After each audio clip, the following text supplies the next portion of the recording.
name is Shallen Hadwiger, and today I will be continuing the Center for Junior Officer Lessons on Leadership lecture series with motivation and leadership. First, what is motivation? One definition for motivation is the psychological forces that determine the direction of people's behavior and their level of effort and level of persistence. Motivation and learning how to drive motivation is crucial because motivation explains why people behave the way they do. To clarify, what is not motivation? Motivation is not manipulation. Manipulation is driven out of a need for control, and your goal as a leader is not to control other people to bend to your will, but to foster a relationship of understanding and mutual respect to accomplish goals together. So what does the Army have to say about motivation and leadership? So directly out of ADP 6-22, the Army says, leadership is the process of influencing people by providing purpose, direction, and motivation to accomplish the mission and to improve the organization. The Army also says, an Army leader is anyone who by virtue of assumed role or assigned responsibility inspires and influences people to accomplish organizational goals. Army leaders motivate people both inside and outside the chain of command to pursue actions, focus thinking, and shape decisions for the greater good of the organization. So how do you motivate people? First, know that people are not inherently lazy. Everyone is motivated by something. Just because there is someone you deem the lazy, incompetent person in your unit does not mean that they lack motivation. What you need to know is that you do not understand this person and their needs. The first step is to understand where they are coming from and how they are best motivated. To do this, we will look at different types of motivation from a 10,000-foot view. Basically, we will look at what some motivational theories are and what this means to you as a leader. Here are a few motivational theories to consider when trying to understand peers, subordinates, and supervisors you work with. While there are more motivational theories, the big motivational theories included in this lecture are Maslow's hierarchy of needs, McClellan's need theory, job characteristics model, goal-setting theory, equity theory, expectancy theory, and reinforcement theory. So this is Maslow's hierarchy of needs. Again, this is from a 10,000-foot view, but this is a basic model of what Maslow's hierarchy of needs looks like. At the bottom of the model are basic needs. These are food, water, shelter, and are necessary for survival. Security is the next layer that needs to be met. People need to feel safe at work and at home to be able to work effectively in a unit. The next section of the pyramid is psychological needs that include social belonging and the feeling of accomplishment. These needs can be met in a unit through allowing soldiers to interact with one another and recognizing achievements and letting soldiers know that they are appreciated for their hard work. Finally, the last tier on the pyramid is self-actualization. This happens when you reach your full potential. The order of the pyramid actually varies by culture. But in general, in the United States, the goal is to reach self-actualization or your full potential. The next motivational theory we will discuss is McClellan's need theory. There are three parts to this theory: the need for achievement, the need for affiliation, and the need for power. Need for achievement is a need to accomplish goals, excel, and thrive continually to do things better. This type of person tends to think that they must win at any cost and must be on top and receive credit for their accomplishments. On the flip side, that means that they have a fear of failure and avoid responsibility for anything they think they might fail at. Need for affiliation is the desire for friendly and close interpersonal relationships. The downside to this type of motivation is the need to maintain relationships and avoid conflict, and this can come at the expense of achieving work goals. And then finally, the need for power is defined as the need to influence and lead others and be in control of one's environment. The negative side of this is people with this need for power tend to have the need for personalized power and have less inhibition or self-control and exercise power impulsively. Next on our 10,000-foot view of motivation is the job characteristics model. This model basically says that there are 5 things that people need to become satisfied with their job, and these 5 things are skill variety, which is the degree to which a job requires a range of personal competencies and the ability in carrying out the work. 2, task identity, which is the degree to which job requires completion of a whole and identifiable piece of work, doing a good job from beginning to end with a visible outcome. 3, task significance, which is the degree to which the job is perceived by the workers as having a substantial impact on the lives of other people, whether those people are within or outside the organization.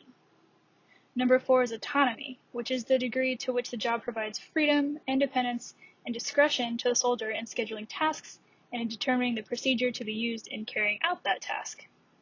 And then 5, finally, job feedback, which is the degree to which carrying out the job-related task provides the individual with direct and clear information about the effectiveness of their performance. So goal-setting theory. Goal-setting theory involves setting a clear objective and ensuring that every participant is aware of what is expected from them if this goal and objective is to be achieved.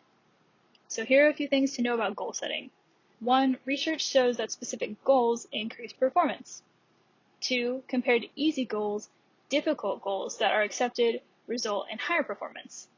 3, feedback leads to higher performance than non-feedback. 4, people are committed to goals that are made public and that they themselves set. And also 5, goals should be challenging yet feasible. Equity theory.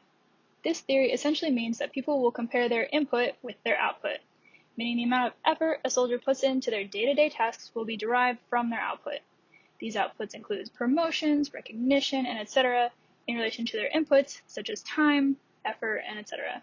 So think about this the next time you have junior officers or junior NCOs doing the work of senior officer or senior NCO. Expectancy theory. Expectancy theory is a 3-part motivational theory. The first part is the effort performance expectation that says if a person makes an effort, it will result in a good performance. The second part is that the performance outcome expectation, which is that good performance will result in a particular outcome or reward. And then part 3 is what is the value of that reward to the person exerting the effort.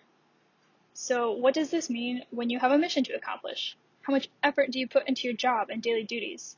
How much effort do your subordinates put into their jobs and daily duties? Do you or subordinates even want the rewards that come with the effort and good performance on missions accomplished? This is something to think about when thinking about motivation and your role as a leader. The last motivational theory I'm going to briefly outline is reinforcement theory. Reinforcement theory is a little different than the other ones because it ignores internal motives and focuses on learned behaviors instead. Essentially, B.F. Skinner developed the idea of operant conditioning, which is the idea that people continue behavior that is rewarded and suppress behavior that does not lead to desired consequences. Essentially, supervisors should reinforce desired behavior and discourage undesirable behavior by negative reinforcement, extinction, or punishment. This is pretty straightforward. Positive behavior is followed by positive consequences, like praise. Negative reinforcement is positive behavior is followed by removal of negative consequences. Essentially, this is what happens when a supervisor stops asking the subordinate to do something over and over again.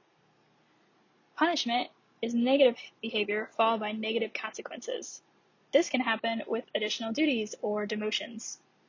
Then extinction is when negative behavior is followed by removal of positive consequences. Essentially, this happens when behavior is just ignored. So what does this mean to you, the leader? What can you do with this information? So taking into consideration the motivational theories I discussed, here are some things leaders can do to foster motivation. Create the right vision. Leaders set a vision that is inspiring and motivating.